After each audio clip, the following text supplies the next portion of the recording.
gotta stand for something before it breaks you down. You gotta stand for something to find a place for these old bones.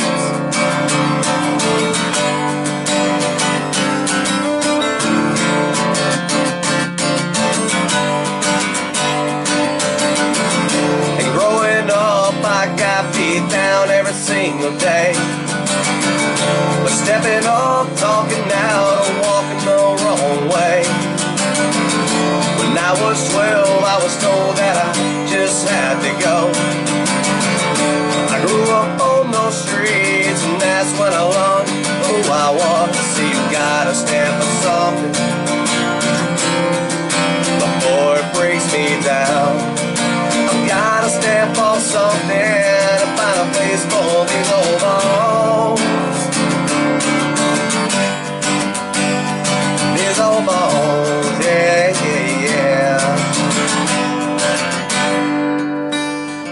'Cause I am so sick of this stench.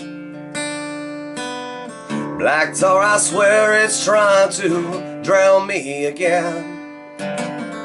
I need to tear the hole as it gives you its height.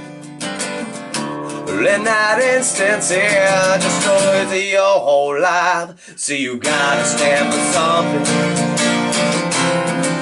before it breaks you down.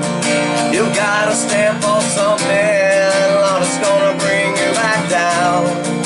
I've gotta stand for something before it breaks me down.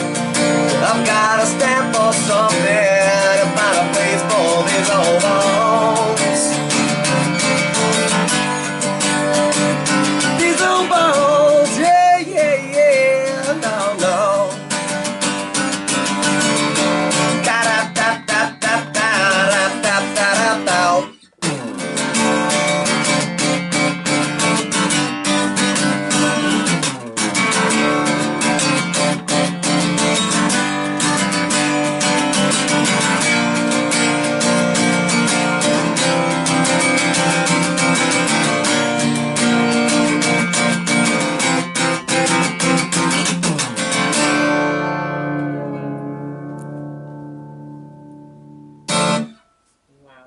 That is an amazing song.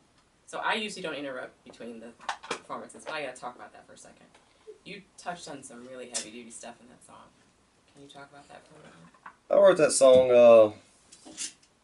about 10 years ago, about 3 of my friends. None of it was me. It was about three different life situations. I had a friend struggling with life, and he never could find his place. And that's where the first lyric came from, and I guess that it was partially me too. This a young adult always trying to find a way to fit in somewhere. You know, always feel kind of down, kind of always out of place, awkward. I currently feel that way, so yeah. Yeah. The second verse is actually about a friend of mine that he growing up, his parents were the absent kind of parents. He did what he wanted, whatever, you know. They didn't care, and he ended up getting into a lot of trouble, and at a very young age, and it was he didn't literally get kicked out of his house, but he grew up on the streets. His parents just they didn't care, you know. He was a kid, and they treated him like an adult, and you know that's where he grew up on the streets, and that's where he learned life lessons. It wasn't from his parents; it was from being out there and seeing it. The last University. Yeah, that's right. The last verse on there, that slow part, was a friend of mine who he got in trouble with addiction, and he woke up one morning and realized what he was doing. And the thing about it that caught me was he said that he goes, "I'll be an addict for the rest of my life because of a stupid decision I made for a couple of months." And he's doing good now. But I sat there and I was writing the song. I had this blues riff going through my head, and I was like, you know, what am I going to put words to this to make it right, you know, to bring something out.